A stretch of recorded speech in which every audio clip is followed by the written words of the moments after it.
Thumbnail দেখে তোমরা নিশ্চয়ই বুঝতে পেরেছো আজকের ক্লাসটি কোন বিষয়ের উপর হতে চলেছে। বায়ুমণ্ডল অর্থাৎ অ্যাটমসফিয়ার। বায়ুমণ্ডল সম্পর্কে খুব সংক্ষিপ্ত একটু ধারণা এই ভিডিওর মাধ্যমে আমি তোমাদের দিতে চলেছি। এসো তাহলে বেশি দেরি না করে ক্লাসটি শুরু করা যাক। বায়ুমণ্ডল বা অ্যাটমসফিয়ার। বায়ুমণ্ডল বা অ্যাটমসফিয়ার কি, এটাই সম্পর্কে আজকে আমরা জানব। ভূপৃষ্ঠ থেকে ঊর্ধ্ব দিকে অর্থাৎ ওপরের দিকে, ভূপৃষ্ঠ থেকে ওপরের দিকে 10,000 কিমি পর্যন্ত বিস্তৃত অংশে গ্যাস, সূক্ষ্ম ধূলিকণা ও জলীয় বাষ্পের যে অদৃশ্য গ্যাসীয় আবরণ পৃথিবীকে বেষ্টন করে আছে এবং পৃথিবীর সঙ্গে আবর্তিত হয়ে চলেছে, তাকে আমরা বায়ুমণ্ডল বলছি।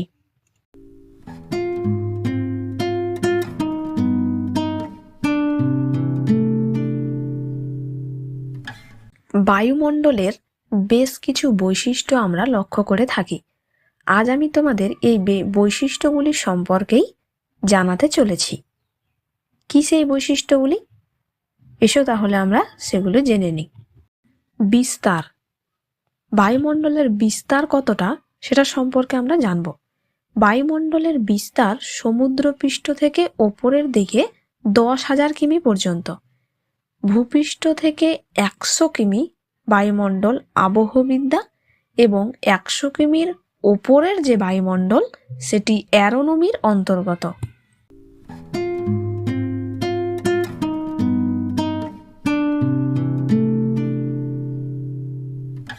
এবার আমরা চলে আসব বায়ুমণ্ডলের 2 নম্বর বৈশিষ্ট্য।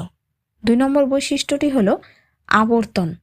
পৃথিবীর মাধ্যাকর্ষণ শক্তির জন্য বায়ুমণ্ডল পৃথিবীর গায়ে লেগে আছে এবং পৃথিবীর সঙ্গে আবর্তন করে চলেছে।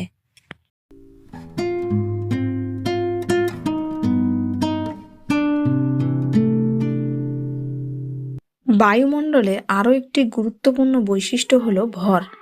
বায়ুমণ্ডলের মোট উপাদানের 97% ভূপৃষ্ঠ থেকে 29 কিমির মধ্যে কেন্দ্রীভূত, কারণ এখানে মাধ্যাকর্ষণ শক্তি সর্বাধিক। সমুদ্রপৃষ্ঠ থেকে উচ্চতা বৃদ্ধির সঙ্গে পদার্থের ভর ক্রমশ হালকা হতে থাকে।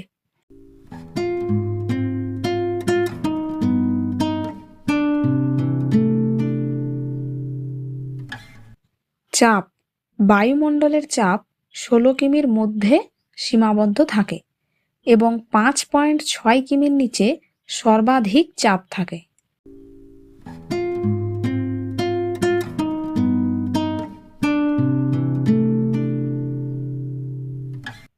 বায়ুমণ্ডল সম্পর্কে আরও বিস্তারিত জানার জন্য এই চ্যানেলটির সাথে যুক্ত থেকো। বাই।